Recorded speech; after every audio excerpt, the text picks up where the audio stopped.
সকলকে জানাচ্ছি আমার চ্যানেলে অনেক অনেক স্বাগত এবং অনেক অনেক ভালোবাসা।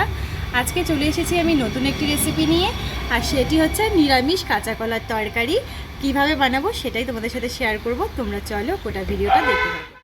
কাঁচা কলার তরকারি বানানোর জন্য আমি যে সকল উপকরণ নিয়েছি সেগুলো তোমাদের দেখিয়ে দিই। প্রথমেই দেখো, এখানে আমি আলুটাকে লম্বা লম্বা করে কেটে নিয়েছি আর কাঁচা কলাটাকে এভাবে কেটে নিয়েছি। আর এখানে কিছু মশলাপাতি নিয়েছি, যার মধ্যে রেখেছি কালো জিরে, রেখেছি গরম মশলা গুঁড়ো, লবণ, এখানে হলুদ রেখেছি, লঙ্কা গুঁড়ো রেখেছি, জিরে গুঁড়ো আর ধনে গুঁড়ো রেখেছি। নিয়ে নিয়েছি কয়েকটা ডালের বড়ি। আর এখানে আমি রেখেছি টমেটো বাটা, আর এইদিকে কাঁচা লঙ্কা আর আদা একসঙ্গে বেটে রেখেছি। তো চলো আমি কিভাবে বানাচ্ছি সেটা তোমাদের দেখিয়ে দিই। উনুন ধরে গিয়েছে, এবার আমি কড়াইয়ে দিচ্ছি সর্ষের তেল। তেলটাকে একটু গরম করে নেব। তেল গরম হয়ে গিয়েছে, এবার ডালের বড়িগুলো ভেজে নেব।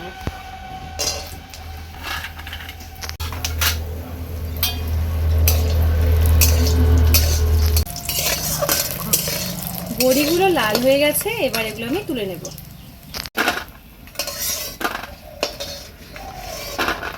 তেলে আমি আর একটু তেল দিয়ে দিচ্ছি। তেল গরম হয়ে গিয়েছে, এবার আমি আলুগুলো দিয়ে দেব।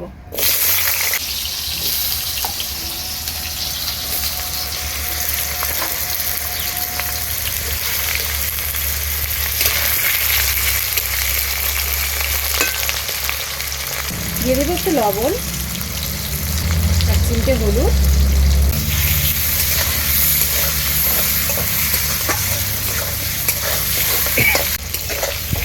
আলুগুলোকে হালকা লাল করে আমি ভেজে তুলব।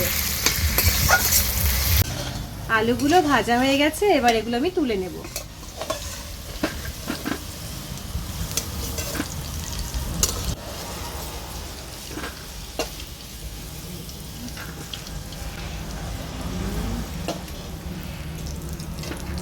এবার এই তেলেই আমি দিয়ে দিচ্ছি কলাগুলো।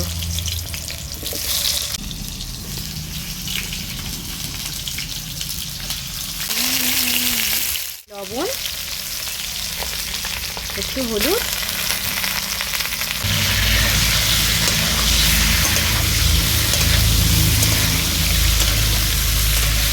কলাগুলোকে ভালো করে নেড়ে চেড়ে নিচ্ছি।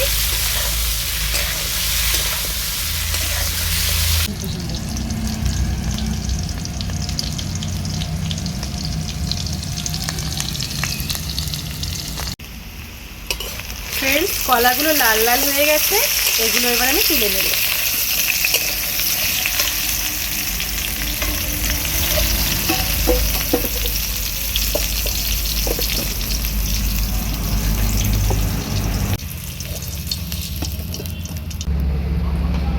এই তেলেই আমি আরেকটু তেল দিয়ে দিচ্ছি। তেল গরম হয়ে গেছে, এবার আমি দিয়ে দেবো তেজপাতা। প্রথমে তেজপাতা বলতে ভুলে গিয়েছিলাম, তো এবার আমি তেজপাতাটা দিয়ে দিচ্ছি। দিয়ে দিচ্ছি কালো জিরে,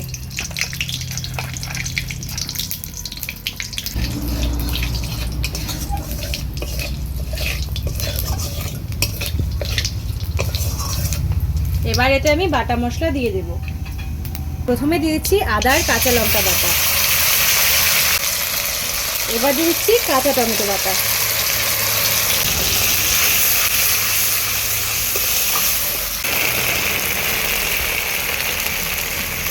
বাটি ধোয়া জল একটু দিয়ে দিচ্ছি।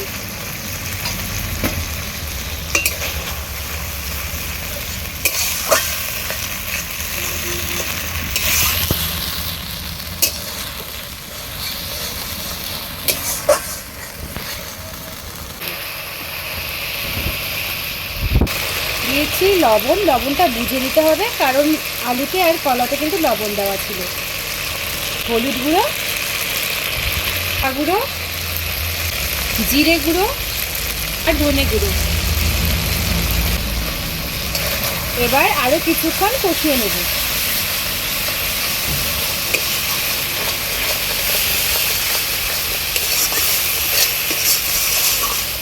সামান্য একটু জল দিয়ে দিচ্ছি যাতে মশলাটা পুড়ে না যায়।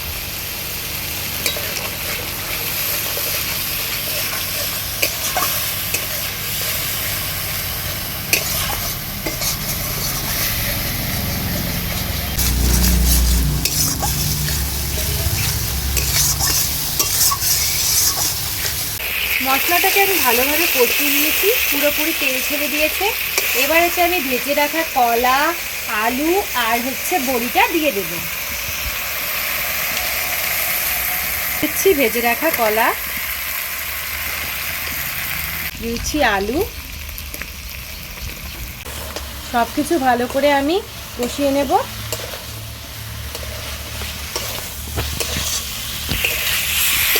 আমি একটুখানি জল দিয়ে দিচ্ছি, জল দিয়ে আরও কিছুক্ষণ এটা আমি কষিয়ে নেব।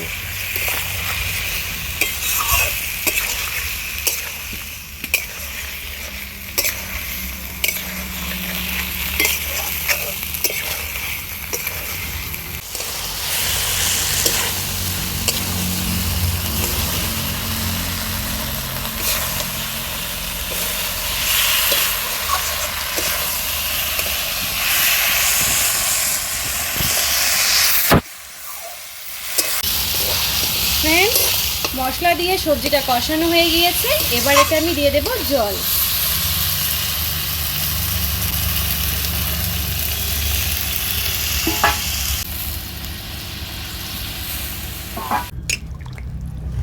ঝোলটাকে আমি ভালো করে ফুটিয়ে নেব। ফ্রেন্ডস, ঝোলটা দেখো খুব সুন্দর কিন্তু ফুটে উঠেছে। এবার এতে আমি ডালের বড়িটা দিয়ে দেব।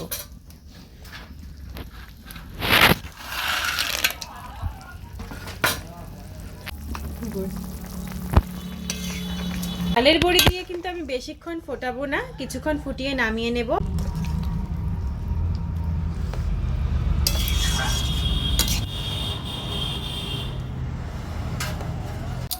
এবার আমি শেষ উপকরণ গরম মশলা গুঁড়ো দিয়ে দিচ্ছি।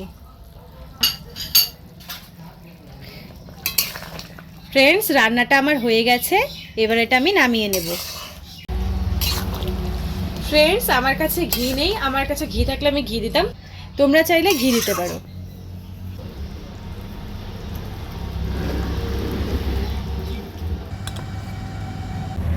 ফ্রেন্ডস, আমি ঝোলটা একটু বেশি রেখেছি, না হলে বড়িটা ঝোলটাকে টেনে নেয়, তাই একটু বেশি ঝোল রাখতে হবে।